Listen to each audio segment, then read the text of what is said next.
வணக்கங்க. இது அங்காளம்மன் சத்யா வீடியோ. அனைவருக்கும் இனிய இரவு வணக்கங்க. இன்றைக்கி எனக்கு ரொம்ப சந்தோஷமாக இருக்குங்க. என்னென்னா, இந்த சேனல், அதாவது அங்காளம்மன் சத்யா அப்படின்ற இந்த சேனலுங்க 1 கோடி வியூஸை தாண்டி போகுதுங்க. அதாவது 10 வந்துருச்சு.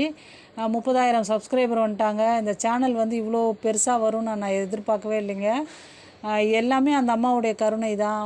சப்ஸ்கிரைபர், அது இந்த வீடியோ பார்க்குற உங்களோட அந்த அம்மா மேலே நீங்கள் வைத்த அன்பு, அந்த அம்மா மேலே நீங்கள் வச்ச பக்தி தான் காரணங்க.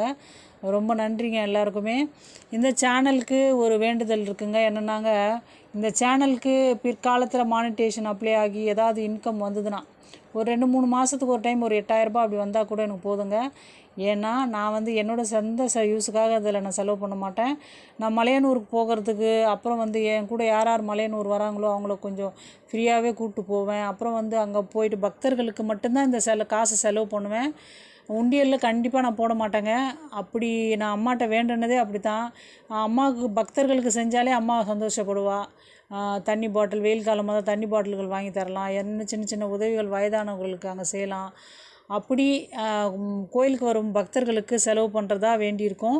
மற்ற நாட்கள், அமாவாசை இல்லாத மற்ற நாட்கள் அம்மாவுக்கு போயிட்டு புடவை சாத்துறது, எலுமிச்சம்பழம் மாலை, பூ மாலை அதெல்லாம் சாத்திட்டு வரணும்னு வேண்டியிருக்கேன். இந்த சேனல் மானிட்டேஷன் நோக்கி அடுத்தது போதுங்க. அந்த ஒரு இது மட்டும் சக்ஸஸ் ஆயிடுச்சுன்னா அந்த அம்மாவுக்கு போய் புடவை சாத்தி, பூ மாலை, எலுமிச்சம்பழம் மாலைலாம் சாத்திட்டு வருவேன் நான். ரொம்ப நன்றி தாயே, ஆத்தா, எல்லாம் உன் கருணை தான். அதே மாதிரி இந்த சேனலை பார்க்குற மக்களாகிய உங்களோட கருணை தாங்க. ரொம்ப நன்றிங்க. ரொம்ப மனதார நன்றி சொல்கிறவங்களுக்கு ரொம்ப நன்றிங்க.